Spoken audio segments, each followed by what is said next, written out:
Baik. Assalamualaikum warahmatullahi wabarakatuh. Selamat sore teman-teman.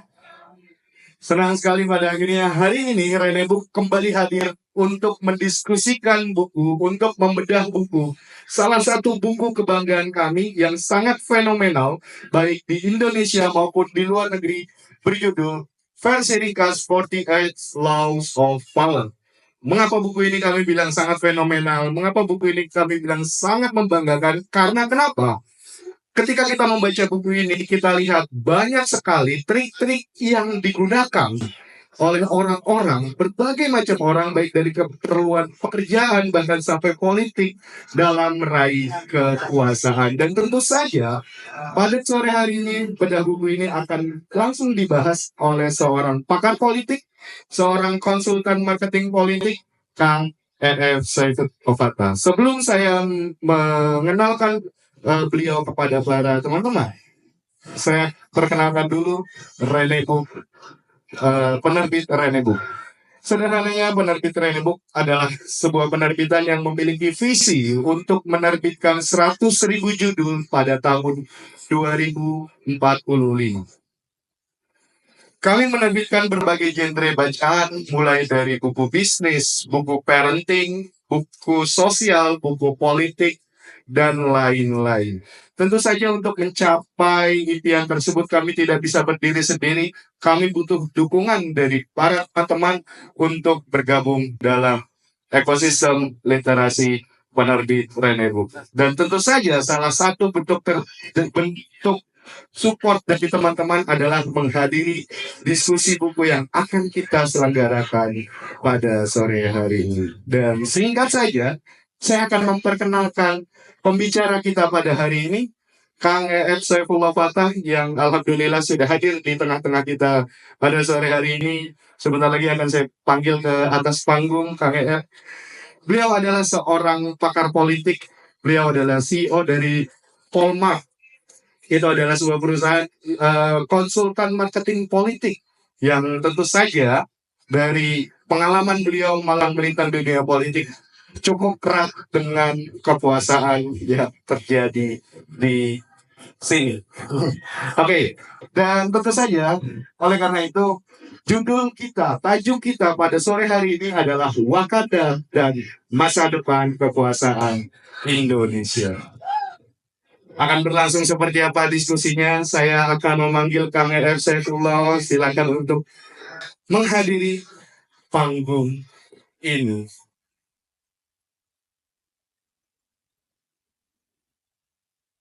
Selamat sore Kang RF.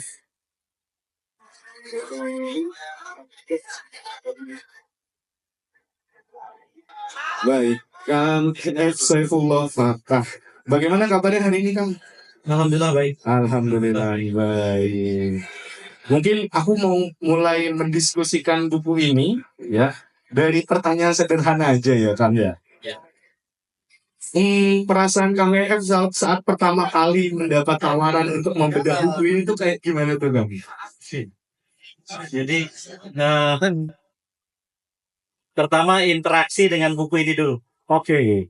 Mungkin lebih dari 10 tahun yang lalu saya membeli, bukan membaca ya, saya membeli buku aslinya dalam versi bahasa Inggris. Yang versi lengkap yang tebal. Saya baca dan jenis buku ini dalam versinya yang lengkap memang bukan buku yang harus kita baca seperti kita membaca novel. Setiap frase, setiap kalimat, paragraf tidak boleh ada yang lewat. Karena kita akan bisa kelewat sesuatu yang berharga. Ini bisa diloncat-loncat. Intinya kita dapat loncat bagian lain. Intinya kita dapat loncat bagian lain. Cari kutipan, kutipannya siapa yang dipilih. Ini tendensinya buruk atau baik, dan seterusnya. Itu kira-kira lebih dari 10 tahun yang lalu. Lalu 3 bulan yang lalu, di satu bandara, saya membeli versi bahasa Inggris dan tidak tahu ada versi bahasa Indonesianya. Di satu bandara saya belilah. Dan saya ulang baca itu. Jadi ketika saya diajak membahas buku ini, saya pertama tidak punya kerjaan hari ini. jam ini. Jadi tidak ada alasan untuk menolak. Yang kedua, merasa sudah familiar dengan bukunya. Jadi ada proses berinteraksi dengan bukunya yang lumayan panjang. Yang membuat saya merasa, wah ini memang harus diomongin buku ini. Kurang lebih itu. Baik, terima kasih Kang F. Luar biasa sekali. Berkenalan dengan buku ini sudah 10 tahun. Dari awal versi bahasa Inggrisnya dibaca, kemudian berkunjung lagi ke bandara, beli lagi gitu kan. Maka kesan apa Kang yang didapatkan setelah membaca buku ini Kang? Kalau kesan umumnya begini. Atau saya tanya, di antara Bapak, Ibu, dan teman-teman, siapa yang sudah membaca buku ini? Ayo, teman-teman silakan yang sudah membaca boleh ajukan tangan. Oke. Ini ciri khas bedah buku di Indonesia. Jadi kita mendiskusikan buku yang belum kita baca. Itu ciri khas. Jadi tidak apa-apa. Kita pertahankan tradisi itu. Oke. Jadi secara umum begini. Kalau ada orang ingin berkuasa apapun caranya dan tidak peduli pada soal-soal seperti moralitas, akuntabilitas, pertanggungjawaban seorang penguasa kepada yang dikuasai, atau prinsip amanah dalam bahasa kita. Maka buku ini bisa jadi buku panduan buat orang jahat. Diajarin berbohong, merayu dengan berbagai cara, memanipulasi, menipu orang, memanfaatkan musuh untuk kepentingan kita, berhubungan dengan orang lain, basisnya adalah interest, kepentingan. Selama kita tahu kepentingan orang itu, kita bisa tundukkan dia. Bukan dengan menunjukkan kepentingan kita, tetapi kita layani kepentingan dia. Ya, semacam itu. Jadi kalau yang membaca buku ini, niatnya adalah seperti yang saya katakan tadi, ini buku panduan orang jahat. Tapi, alhamdulillah, di dunia kita ini, orang yang mempraktekkan ini banyak. Banyak yang mempraktekkan ini. Ya gak usah jauh-jauh kemana-mana lah. Nanti pada menit dan detik tertentu saya sebut nama gak apa-apa. Banyak sekali yang mempraktekkan ini. Maka sebaliknya, buku ini harus dibaca oleh orang yang tidak mau tertipu.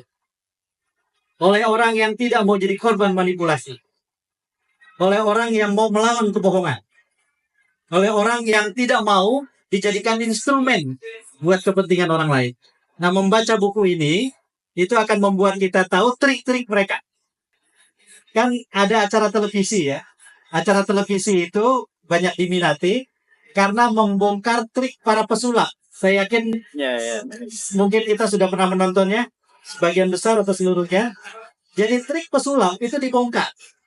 Sehingga orang tahu bahwa ternyata tidak wow seperti yang selama ini kita rasakan. Setelah kita tahu triknya, kita jadi tahu bahwa oh begitu, kita ditipu. Nah, buku ini punya kesan yang sama buat orang yang ingin tahu seperti apa para penguasa bekerja dan bisa menyembuhkan. Jadi itu kesan umum. Menurut saya buku ini penting dan sangat penting jatuh ke orang baik.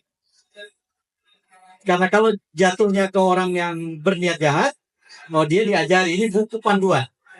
Jadi kalau saya sebut buku ini, di satu sisi, buku ini adalah buku panduan untuk menggunakan cara apapun untuk berkuasa dengan cara-cara berkuasa yang bisa jadi brutal.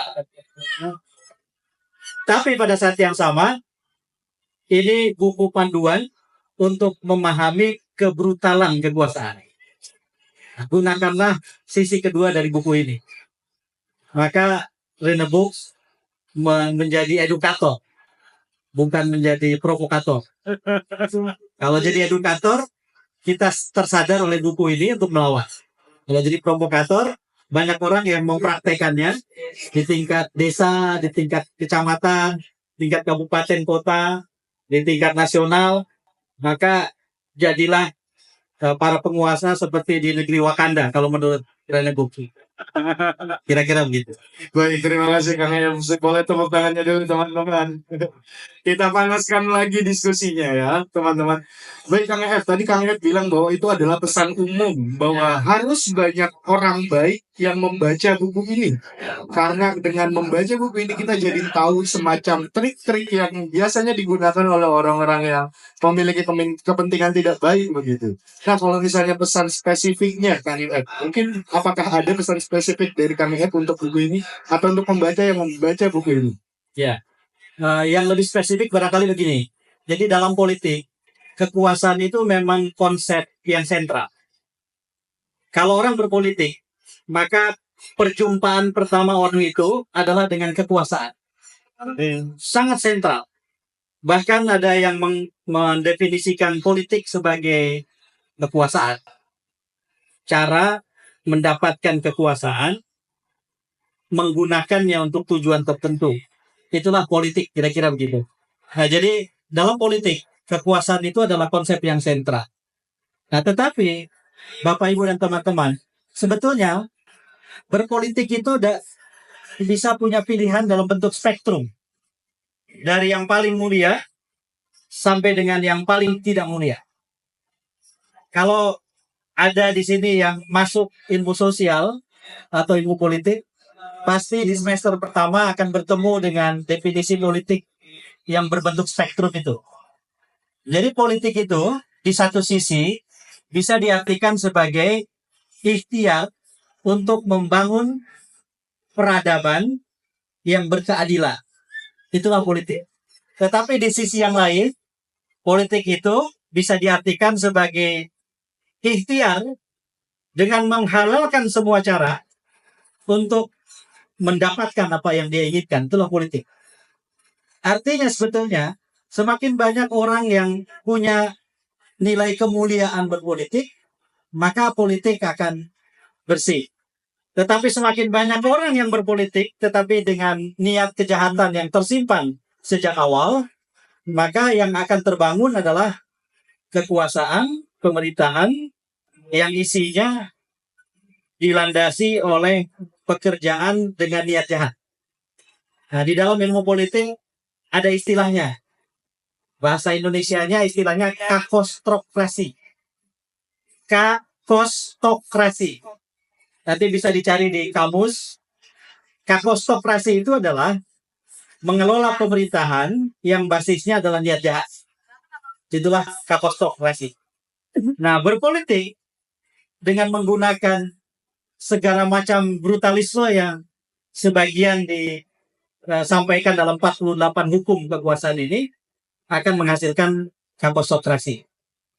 Nah, sekarang barangkali refleksi yang penting dari buku ini, Mas, adalah bahwa setelah tahu bahwa kekuasaan bekerja seperti itu, maka kita semestinya lebih siap untuk menjadi bagian yang lebih bermakna dalam politik. Jadi dalam ilmu politik itu ada istilah, politik itu seperti udara.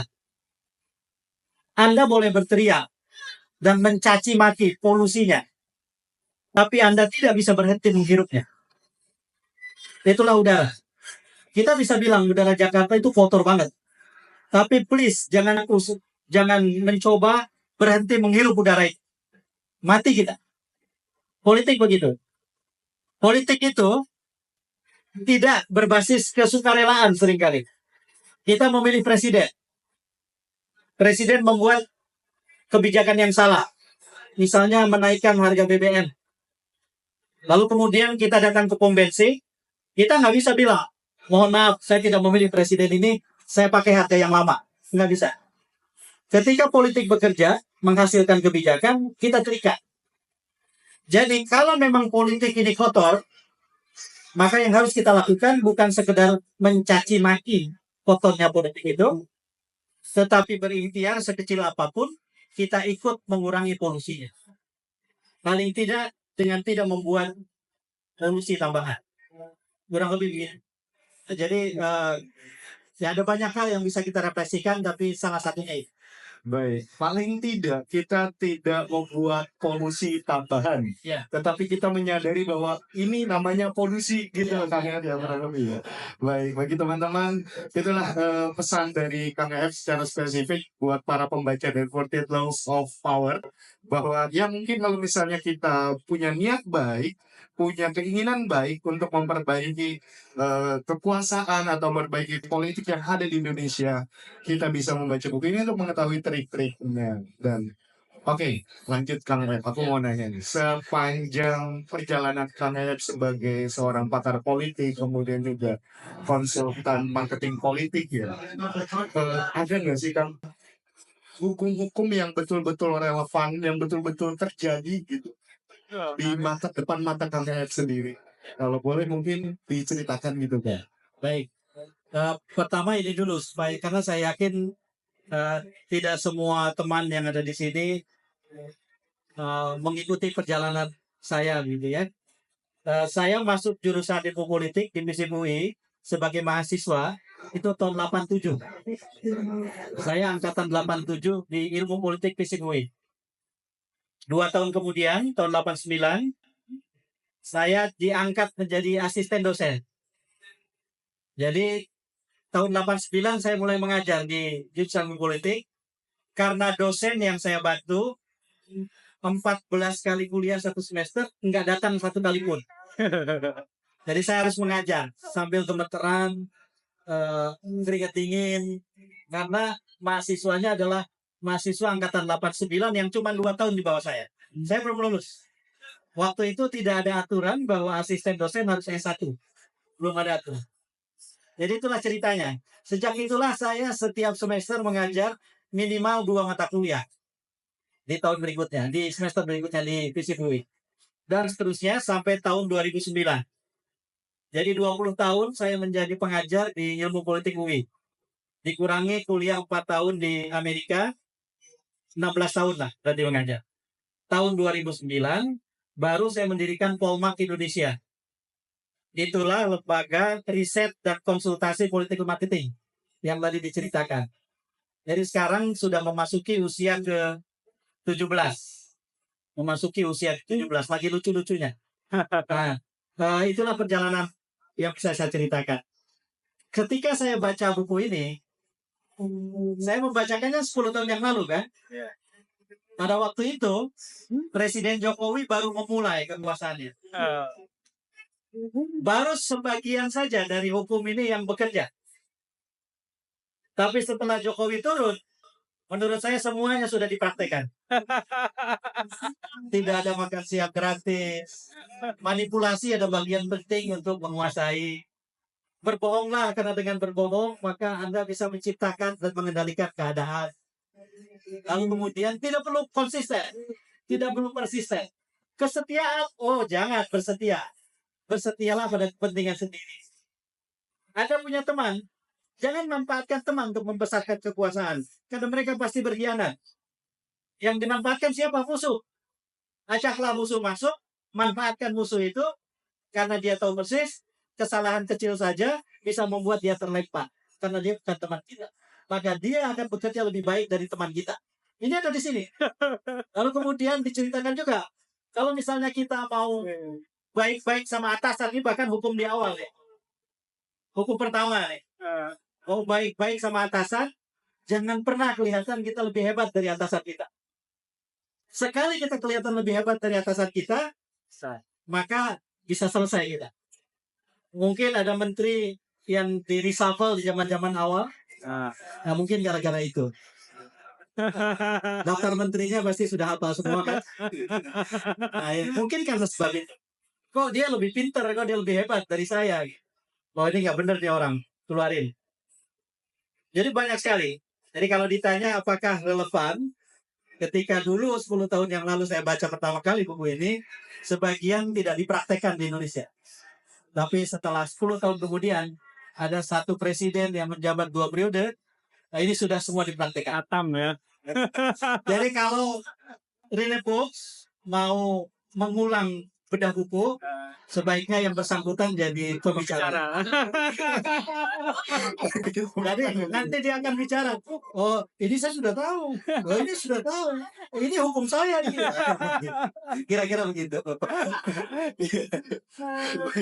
Tepuk tangan dulu teman-teman. Menarik sekali teman-teman. Ketika pas awal periode masih setengahnya mungkin gitu ya. Iya, iya. Pas setelah periode habis malah semuanya gitu apa namanya diterapkan. Dan tadi kalau teman-teman menyimak ada beberapa hal yang disampaikan sama Kang Ayat ya, kayak pertama jangan apa namanya jangan pernah lebih cemerlang daripada atasan Anda gitu, karena atasannya siapa itu ya mungkin teman-teman bisa mengingat sebuah berita yang itulah mengindikasikan hal itu. Terus kemudian hukum tadi tuh berpura-puralah bodoh untuk menangkap orang bodoh gitu kan. Ada di sini. Terus juga kayak apa ya yang ini apa, jadikan musuh sebagai teman Anda gitu kan. Banyak sekali yang Ini sangat saya mau kasih contoh. Iya. Ini contoh konkret. Karena kalau konkret biasanya lebih relevan ya, kita lebih ingat. Ada seorang wali kota. Wali kota itu berkonflik sama gubernurnya di provinsi ini. Kasusnya adalah ada satu fasilitas publik yang akan dikomersialkan sama gubernur, tapi wali kotanya bertahan. Nggak boleh ini cagar budaya, ini tidak boleh dikomersialkan, tidak semua hal harus dijadikan uang, kira-kira begitu.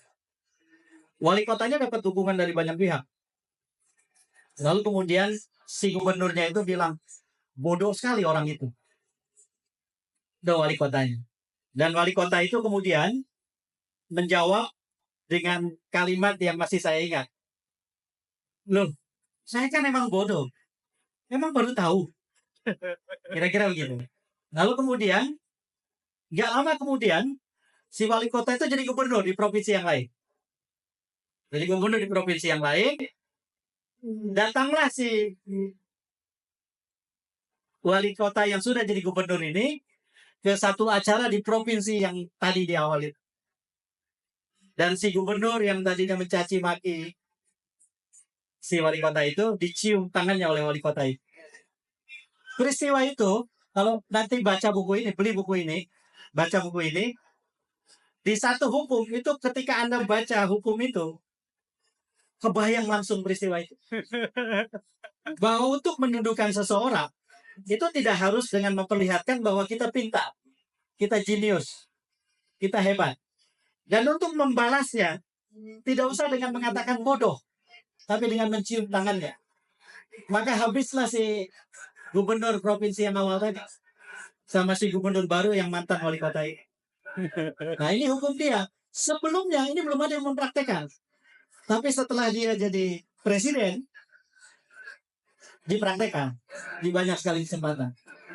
Jadi ketika kemudian putranya dipuji-puji, sopan sekali, humble sekali, cium tangan semua orang, segala macam. Saya teringat hukum di buku ini, yaitu sekedar cara saja untuk berkuasa. Nah itulah pentingnya apa yang oleh Cak Nur berulang-ulang disebut sebagai otentisitas.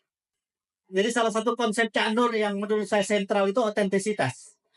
Seseorang ketika mengatakan sesuatu, berlaku sesuatu, itu harus dinilai dia otentik atau enggak. Semakin otentik, maka semakin berharga. Semakin tidak otentik, tidak berharga. Misalnya begini, kita tukang tipu orang. Kemudian jadilah kita penguasa. Dan kemudian kita bersabda dalam tanda kutip. Wahai rakyatku, jangan pernah jadi penipu. Tidak akan ada orang yang dengar. Wahai rakyatku, jangan berbohong. Berbohong itu dosa. Tapi pekerjaan dia kita tahu berbohong terus.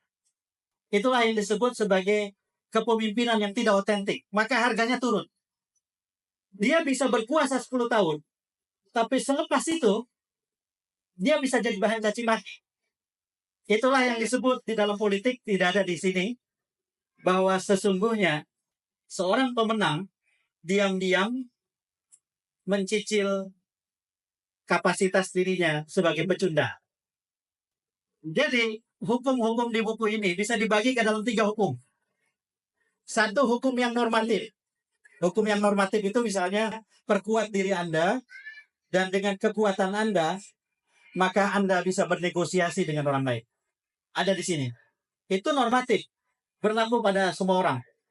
Tapi ada 2 jenis hukum yang lain yang ada di sini. Yang satu normatif, semua orang bisa pakai. Yang pertama adalah yang sebaiknya jangan dipakai. Kayak misalnya anjuran untuk berbohong. Karena berbohong itu bisa jadi bagian dari strategi yang seringkali efektif. Manipulasilah orang lain, sehingga orang lain itu tidak sadar sedang dikuasai. Sampai kemudian pada saatnya dia sadar, semuanya sudah terlambat. Ini ada di sini. Nah, itu jenis hukum yang kedua. Hukum-hukum yang jangan digunakan dalam keadaan apapun. Karena menurut saya, nggak sepantasnya dalam posisi apapun kita melakukan itu.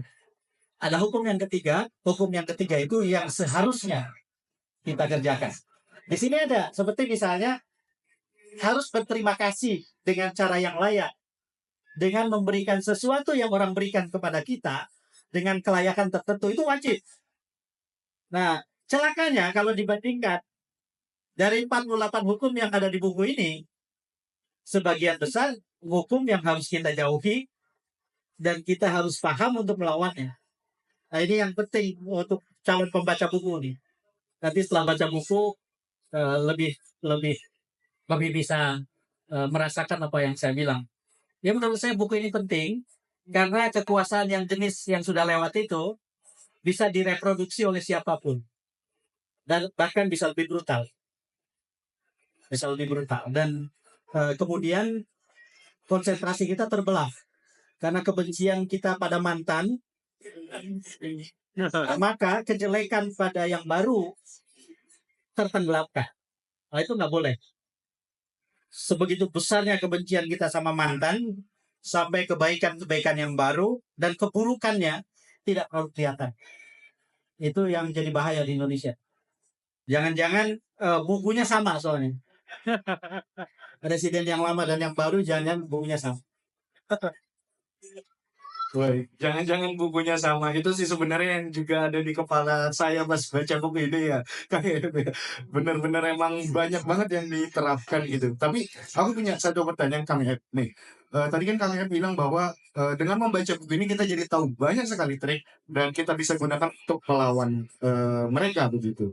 Nah, contoh konkret dari yang bisa kita lakukan untuk melawan praktik-praktik lynching ketika ini terjadi gitu. Itu bagaimana Kang Ed? Ya, begini,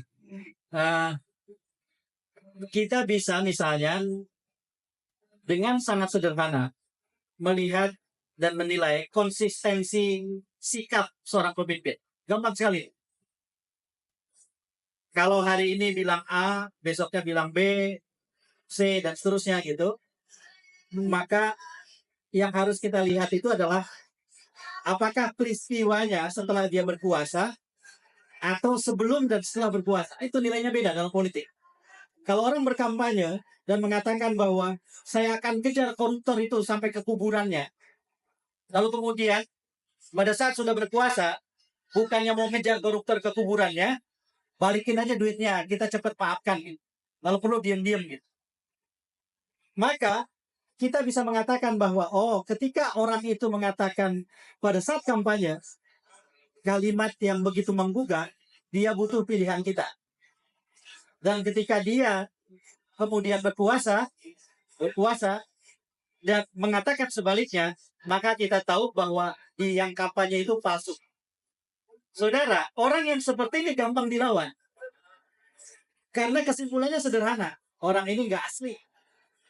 Nah, yang lebih sulit itu adalah orang yang bisa melakukan hal yang seperti itu, ngomongnya beda, berulang-ulang tentang hal yang sama. Anak saya nggak akan berpolitik. Habis itu dia teleponin semua ketua partai supaya ngusung anaknya. Habis itu 40 mau dikasih ke anaknya, dorong-dorong orang lain, misalnya begitu. Itu pada saat yang sama, ketika dia sudah berkuasa, itu lebih berat.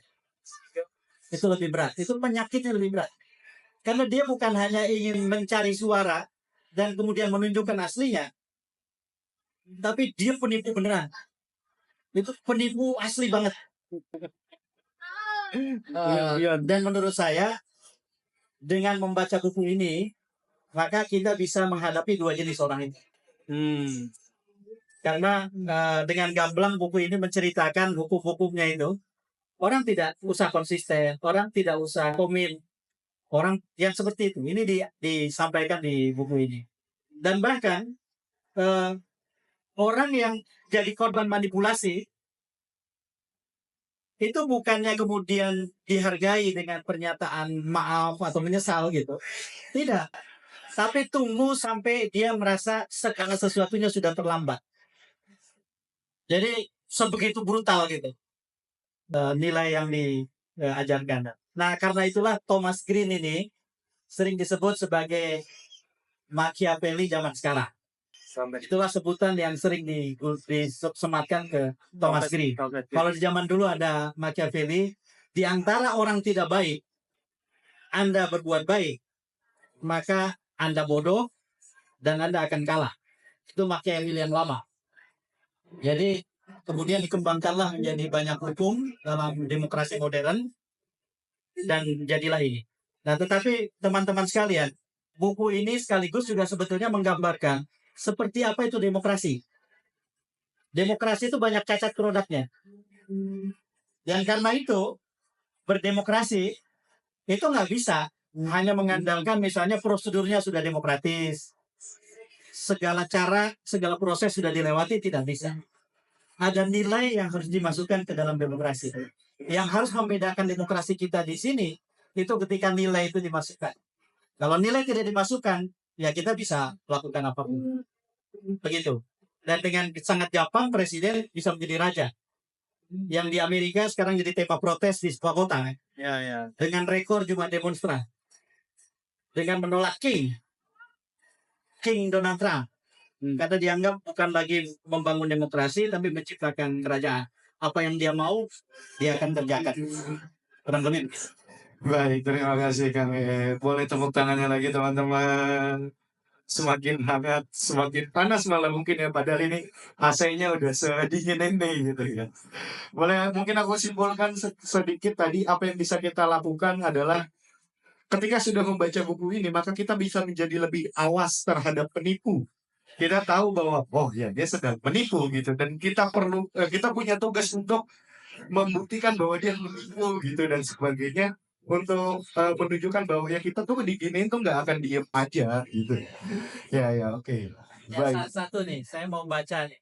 Hukum 34. Hukum 34. Itu Anda saya bacakan ini langsung dapat contoh di kepala. Jadilah seorang ningrat dengan cara Anda sendiri. Bersikaplah seperti raja agar diperlakukan seperti raja. Itu terus di sini dibuat bahwa Anda boleh tampil sepulgar apapun dan menciptakan kerajaan buat diri Anda. Jangan pedulikan orang lain. Jadilah raja seperti yang Anda inginkan dan berlakulah seperti raja. Tanpa Anda sendiri harus dinobatkan sebagai raja. Nah, itu hukum 34. Itu dipraktekkan banget. Iya. Yang nyadar kalau itu dipraktekkan boleh dong kita tepuk tangannya. Ya. Oke, teman-teman yang mungkin dari tadi ketawa ngedengar beberapa realita yang betul-betul terjadi gitu dan belum baca buku ini, maka saya jamin setelah membaca buku ini atau saat membaca buku ini tawa teman-teman akan jauh lebih keras. Baik, terima kasih Kang F. Mungkin setelah ini kita akan memberikan kesempatan buat para peserta. Bagi yang mau bertanya silakan acungkan tangan. Baik, Bapak silakan sebutkan nama dan pertanyaan singkat saja agar mendapatkan kesempatan pertanyaannya yang lain. Terima kasih. Assalamualaikum warahmatullahi wabarakatuh. Saya Jun dari Bekasi. Saya ingin memuji Pak EF dan mencelanya sekaligus. Memuji karena beliau memberikan satu analogi yang membuat saya, iya ya. Politik itu kayak udara, kita boleh nyaci maki tapi kita tetap harus menghirup udara. Tapi saya ingin mencela beliau. Tinggal ngomong Jokowi aja ribet banget sih. Dia tuh cuma pengen bilang Jokowi penipu, udah selesai. Ya kan? Jokowi penipu. Ya. Oke, dua pertanyaan saya terkait dengan 48 hukum. Pertama terkait dengan sosial media, kedua tentang people power. Dengan perkembangan sosial media kan ada yang namanya apa? Ada giung no viral no justice. Apakah itu termasuk di antara yang dibahas tentang hukum ini? Nah yang kedua, ini yang menarik. Saya ingin menggunakan gaya bicara beliau. People power itu saya dulu mengira akan terjadi setelah Jokowi berkuasa 1 periode. Tapi nggak terjadi. Saya analisis, kenapa dulu terjadi era reformasi padahal Soeharto begitu kuat? Oh ternyata ada nenek yang sangat kuat di belakangnya. Nah sementara nenek itu sudah berada dalam kekuasaan, makanya nggak ada people power. Saya mikirnya begitu. Ternyata setelah sang nenek berpisah jalan dengan Pinocchio, saya ingin menggunakan bahasa beliau. Nggak mungkin saya nyebut Megawati sama Jokowi kan? Bukan ya. Maka, loh, masih mikir, kan sini ini udah di luar. Kok nggak terjadi juga people power? Nah, itu menurut Pak EF kenapa? Terima kasih. Assalamualaikum. Ya, Baik, terima kasih Pak Jun. Mungkin bisa langsung dijawab oleh KKF. yang pertama ini di hukum 6 itu jelas-jelas disebutkan pikatlah perhatian berapapun harga yang harus dibayar. Jadi menurut Thomas Green yang harus dikerjakan oleh seorang yang ingin berkuasa itu adalah mencari perhatian. Lalu kemudian berapapun harganya harus dibayar. Jadi dengan semua cara, at all cost, perhatian itu harus didapat. Nah di dunia dengan sosial media yang luar biasa besar pengaruhnya seperti sekarang, ya hukum ini yang dikerjakan. Jadi kalau ada gubernur yang juga sekaligus jadi YouTuber, Di Mulyadi, bukan Deddy Mulyadi. ngomongin aja nih. Kalau ada gubernur yang jadi YouTuber, ya dia pengguna hukum itu. Dan kadang-kadang ya memang sangat artifisial permukaan. Saya ambilkan contoh ya, Deddy Mulyadi ya. Anak nakal dibawa ke barak. Lalu kemudian orang-orang mengatakan efektif program itu. Apa basisnya? Basisnya adalah anak-anak sebagian yang sudah selesai di barak itu diwawancara sama gubernur. Iya ini. Oh, saya menyesal, saya tidak akan lagi begini segala macam. Ya.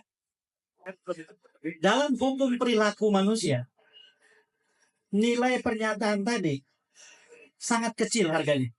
Dia akan kembali ke rumah yang sama, ke lingkungan yang sama, dengan keterbatasan yang sama, dengan tabiat yang belasan tahun sudah dia bentuk, dan seterusnya. Gak mungkin anak-anak itu dibawa ke barak militer, lalu pulang, dan jadi anak hidup baru, wajah baru, tabiat baru, perilaku baru. Nggak ada ceritanya. Tetapi siapa yang dapat kredit? Gubernur yang membuat kebijakan itu. Itu yang disebut perhatian. Jadi kebijakannya fokusnya bukan pada perbaikan manusia di provinsinya, tetapi orang jadi memperhatikan bahwa gubernur ini punya langkah yang begitu wow, yang gubernur lain nggak kepikir. Kira-kira gitu. Nomor satu itu. Kalau yang kedua tadi Soal people power, Pak. Oh, Kenapa people power. terjadi di periode kedua ini? jadi kekuasaan itu adalah hasil interaksi. Dulu di tahun 80-an itu ada penelitian tentang Jawa, Vietnam, dan Burma. Penelitiannya pertanyaannya kira-kira begini. Kenapa raja di Jawa, pemimpin di Burma dan di Vietnam melakukan apapun kok diterima rakyat? Apa yang terjadi? Apakah sebegitu berkuasanya mereka? Ternyata hasil akhir dari reaksi dari rakyat terhadap pemimpin itu ditentukan oleh banyak faktor. Salah satunya adalah cara orang memahami kekuasaan dan cara orang memahami hidupnya. Jadi di Indonesia menurut saya, selama tidak ada persoalan ekonomi yang sebegitu mencekik sampai dia tidak bisa mikir hidupnya besok, orang belum merasa bahwa hidupnya susah. Jadi kalau misalnya kita belajar dari Amerika Latin, dari tempat lain, di Amerika Latin itu beberapa kali pemimpin dijatuhkan karena people power. Dan ternyata sebabnya selalu saja, pertama, pemimpin punya skandal yang bisa dibuktikan. Itu pertama. Jadi ada skandal yang menyangkut pemimpin dan bisa dibuktikan, bukan dirumorkan, bukan jadi berita burung, bukan diomongin di warung kopi, bukan jadi omongan-omongan buzzer, bukan jadi hoax, tapi skandal yang dibuktikan. Itu satu. Sehingga kemudian perasaan orang terhadap pemimpin itu berubah. Nomor satu ini. Yang kedua, protes itu semakin sedemikian besar sampai kemudian merembes ke lembaga resmi. Jadi kalau para purnawirawan meminta wakil gubernur Gibran dimakzulkan, suratnya masuk ke DPR, ya, wakil presiden. Tadi saya bilang apa? Wakil gubernur. Wakil gubernur aja belum pantas ya. Wakil presiden. Maka ketika tidak ada reaksi apapun dari lembaga formal, DPR, MPR, DPD, dan MK, itulah yang terlibat dalam pemajulan ya. Jadi pemajulan di Indonesia itu melibatkan lembaga DPR, MPR, DPD, di dalam MPR itu, dan MK.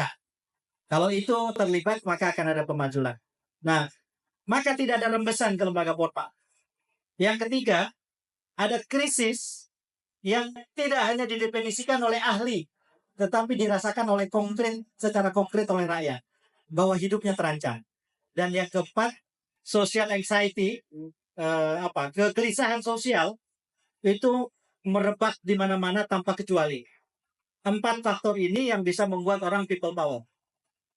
Kalau kemudian social anxiety belum merebak kayak sekarang, pameran buku rame, kita duduk ketawa-ketawa, ya jangan berharap people power sebentar lagi terjadi. Kalau people power mau terjadi, ini ruangan kosong. Setiap orang ada di jalan atau di tempat tertentu meeting sama temannya dan bilang gimana nih cara menjatuhkan orang ini dan seterusnya. Itulah yang kita rasakan tahun 98. Ini sebagian belum lahir, saya tahu. 98 itu yang kita rasakan. Bagaimana kita seperti tidak punya perhatian lain selain menjatuhkan Pak Harto waktu ini. Dan kegelisahan itu sudah merebak di mana-mana. Kalau kata mahasiswa waktu itu, ayam saja kalau dicekik lehernya, keluarnya itu jatuhkan Soeharto. Jadi perusahaan itu dan agenda itu begitu konkret. Kira-kira begitu. Nah, jadi menurut saya berteori tentang revolusi mudah, berpidato tentang revolusi mudah, tapi menciptakan infrastrukturnya tidak mudah. Saya jadi pengamat politik, misalnya dengan sangat gampang saya bilang, saya duga 1,5 tahun lagi akan ada rakyat yang turun ke jalan dan menghancurkan semua, pemimpin jatuh. Gampang aja. Tapi 1,5 tahun itu membangun infrastruktur untuk menjatuhkan pemimpin sama sekali nggak gampang. Itulah yang terjadi. Jadi inilah keadaan kita sekarang. Kita dianggap dijolimi, oke. Tapi masih ada ruang. Sehingga kita merasa dijolimi, tapi kita bisa hidup kok gitu. Ekonomi susah. Tapi ya oke, masih ada warung buat diutangin kok. Kayak gitu lah. Ketika semua yang itu berhenti dan tidak ada opsi lain selain yang buruk, pada saat itulah social anxiety akan terbang. Nah, pemimpin menurut hukum Thomas Green fungsinya antara lain adalah menciptakan situasi manipulatif. Sehingga orang merasa dalam hidupnya yang susah tetap ada harapan. Nah, ini Thomas Green bilang gitu. Jadi manipulasilah rakyatmu sehingga mereka tetap punya harapan padahal hidup mereka sangat susah. Nah, ketika kemudian akhirnya benar pemimpin berhasil membuat kita berharap, maka akhirnya tidak ada people power. Satu contohnya begini. Kita menginginkan pemimpin yang kuat kan. Tiba-tiba misalnya suatu minggu depan atau bulan depan presiden berpidato dan mengubrak meja. Bangsat ini Israel gitu. Nggak bisa dibiarkan gitu. Nah, urusan kita sama soal-soal itu bisa kita lupakan loh. Wih, keren memang Prabowo ini gitu. Nah, itu yang dibilang si Thomas Green. Jadi ciptakan situasi ketika orang masih bisa berharap ketika keadaan susah gitu. Gak apa-apa deh hidup susah. Harga beras naik terus, harga cabai naik lagi, daging mahal banget. Tapi presiden kita gebrak meja sambil bilang bangsat Israel. Kayak begitu. Jadi kurang lebih begitu. Baik, terima kasih Kang E. Boleh minta tepuk tangannya lagi. Oke, kalau kita perhatikan dari tadi itu Kang E mengutip-ngutip banyak hukum yang ditulis oleh Robert Greene dalam buku ini gitu. Teman-teman tahu nggak ini pertama kali terbit itu tahun berapa? Buku ini pertama kali terbit itu tahun 98. Versi aslinya. Versi aslinya tahun 98. Artinya kalau dari 98 dibahas, masih dibahas sampai hari ini, memang masih relevan seperti itu. Dan masih sering kita ketawa juga tentu saja. Baik, mungkin pertanyaan kedua dari peserta, ada yang mau bertanya? Baik, dari yang menggunakan kerudung samping kerudung.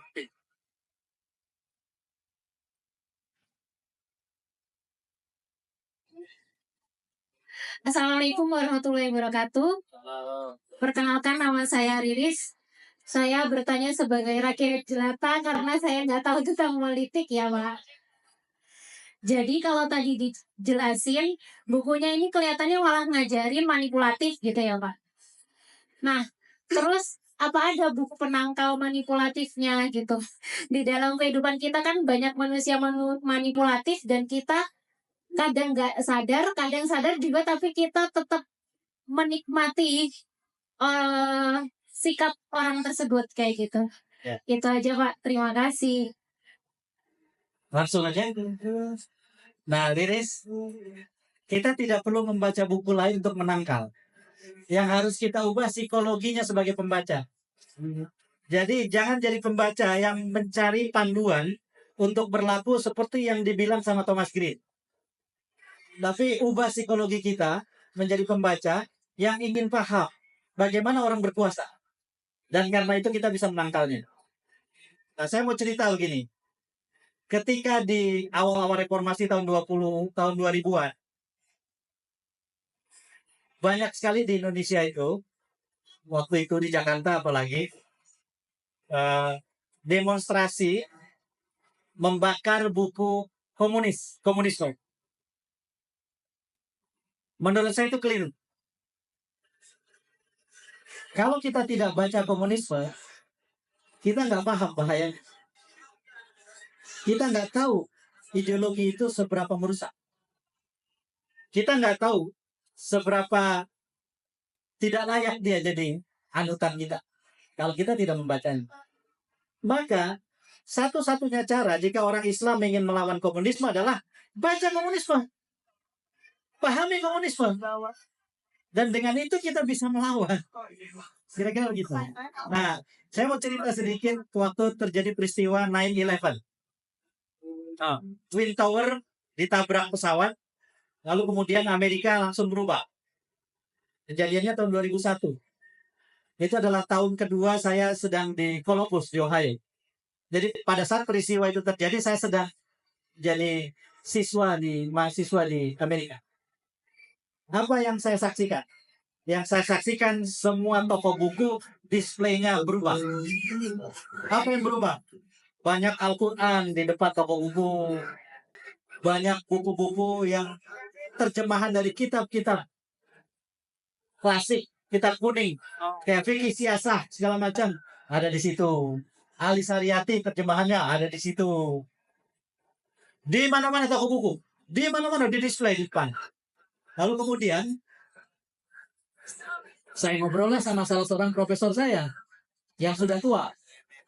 Terus kemudian saya tanya, apakah Amerika selalu begini? Iya, kan? Jadi ketika Perang Dingin dimulai, Amerika lawan Blok Timur, lawan Uni Soviet, di toko buku banyak sekali dijual buku-buku tentang komunisme. Das Kapital, Komunis Manifesto, itu ada di display paling depan di toko buku. Jadi ada semacam sikap yang tepat di situ. Saya tidak memuji Amerika. Amerika apalagi presidennya tidak itu. Saya tidak ingin memuji itu. Yang saya ingin bilang adalah ketika mereka menganggap Islam musuh mereka, mereka belajar Islam. Apa yang terjadi kemudian? Ini bisa dibaca ya, jejak digitalnya juga ada. Teman-teman yang barangkali waktu itu di Amerika juga bisa bercerita. Peningkatan jumlah pemeluk Islam di Amerika meningkat pesat setelah 9/11. Di kampus saya di Ohio State University jauh lebih banyak orang berjilbab setelah 9/11. Ya ada sebab-sebab sosial. Kalau mereka sendirian, mereka jadi korban perundungan dengan gampang. Tapi kalau mereka banyak orang, berbanyakan jalan berlima berenam, maka orang akan mikir untuk menganiaya orang yang berlima atau berenam itu. Tetapi identitas kan kemudian penting, maka orang berhijab. Bareng-bareng di kampus itu 6 orang jalan di menuju perpustakaan dengan pakai hijab. Itu soal itu. Tetapi di kemudian hari saya tahu bahwa ternyata itu ada kaitan dengan itu. Bahwa ketika orang banyak membaca buku Islam setelah 9/11, orang menjadi paham Islam dan meleng sedikit, login dia. Meleng sedikit, mualaf dia. Itulah yang terjadi. Nah jadi, bayangkan, kita baca buku ini dengan psikologi tadi. Meleng sedikit sebagai orang baik, kita berkuasa loh. Itu poinnya. Jadi, baca buku ini, jangan baca penangkalnya. Ini sekaligus jadi penangkal. Karena dibalik-balik aja. Oh, pantesan dia ngomong begitu. Dia lagi menjalankan hukum ke-43. Oh, pantesan begitu. Ini hukum 15. Oh, pantesan begitu. Ini hukum 27. Kita paham tuh. Alah. Dalam bahasa yang kasar, tai kucing. Bangsat. Gitu. Kira-kira begitu. Anjir. Anjir sih sopan. Nah, jadi dengan cara itulah kita menggunakan buku ini. Maka meleng sedikit, orang-orang itu akan kita kalahkan. Nah ini problemnya nanti di akhir, kasih saya waktu 1 menit, saya mau kasih statement penutup. Karena kalau nggak pakai statement penutup, ini bahaya. Seolah-olah saya menganjurkan agar orang berpuasa dengan cara yang sama. Enggak. Baik, terima kasih Kang Ep. Boleh minta tepuk tangannya sekali lagi.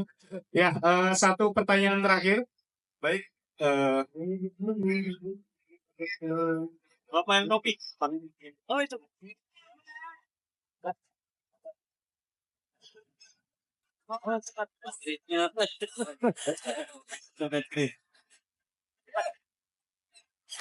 Terima kasih Kak. Ini sempat bareng-bareng 98. Assalamualaikum warahmatullahi wabarakatuh. Saya dari Bekasi, Hafid Paroka. Kita hampir berbulan-bulan gerasa gerusu dengan yang palsu. Ternyata hari ini disampaikan hal yang asli, yaitu penipu asli. Nah, kalau teori dari buku itu sepertinya sudah agak mungkin saya butuh mapping. Ya kita lebih terkesiap gitu. Ya apalagi dari Polmark. Jadi dari semua statistik pilkada di Indonesia atau kompetisi, dari praktik demokrasi dan seterusnya, kira-kira berapa persen yang menerapkan Mas Green ini?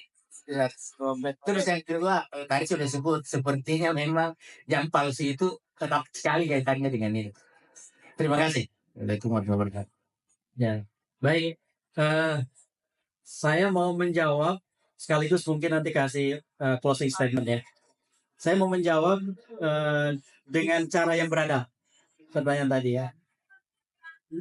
Saya selalu menyisakan baik sangka sama siapapun, termasuk pemimpin.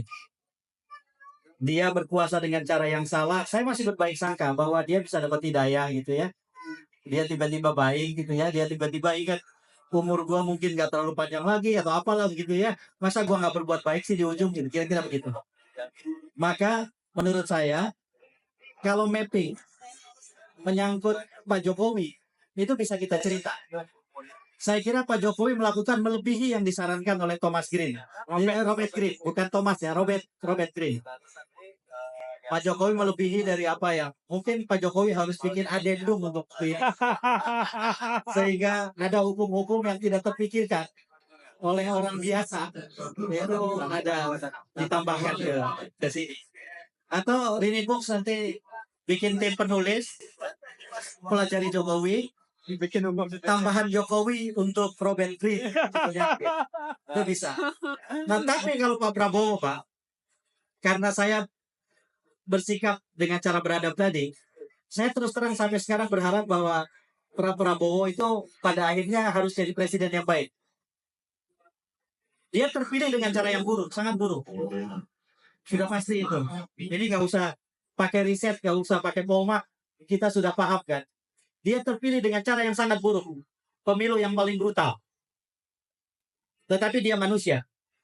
Jadi mudah-mudahan ada proses. Tetapi ini hukum politik. Di sini juga ada. Tapi saya tidak apa untuk beberapa. Jika orang sudah berkuasa, jangan berharap dia akan baik sendiri. Itu nggak ada ceritanya orang berkuasa terus tiba-tiba kelompok-kelompok baik. Tiba-tiba ke sawah ada petir, mungkin terlalu dekat petirnya tiba-tiba beda gitu. Itu menurut Robert Greene tidak bisa begitu. Maka yang harus dilakukan adalah ini yang saya mau bilang jadi penutup. Tidak ada orang di Indonesia yang boleh membiarkan pemimpin sembarangan. Itu syaratnya. Maka dengan begitu ada satu jalan yang di dalam politik pakai bahasa orang biasa. Tadi Riris bilang apa istilahnya? Jelata. Rakyat jelata. Maka sebetulnya cukup menjadi warga negara. Karena dalam politik warga negara sering disalahpahami. Seolah-olah warga negara itu buktinya KTP, paspor, dan seterusnya. Bukan. Warga negara itu cirinya 5. Nomor 1, dia tahu persis hak-hak dia sendiri. Dan dia pandai menjaga hak itu supaya tegak. Itu 1. Kalau orang sudah punya kualitas itu, maka kita sebut dia 1/5 warga negara. Yang kedua, warga negara itu harus tahu hak orang lain dan orang banyak.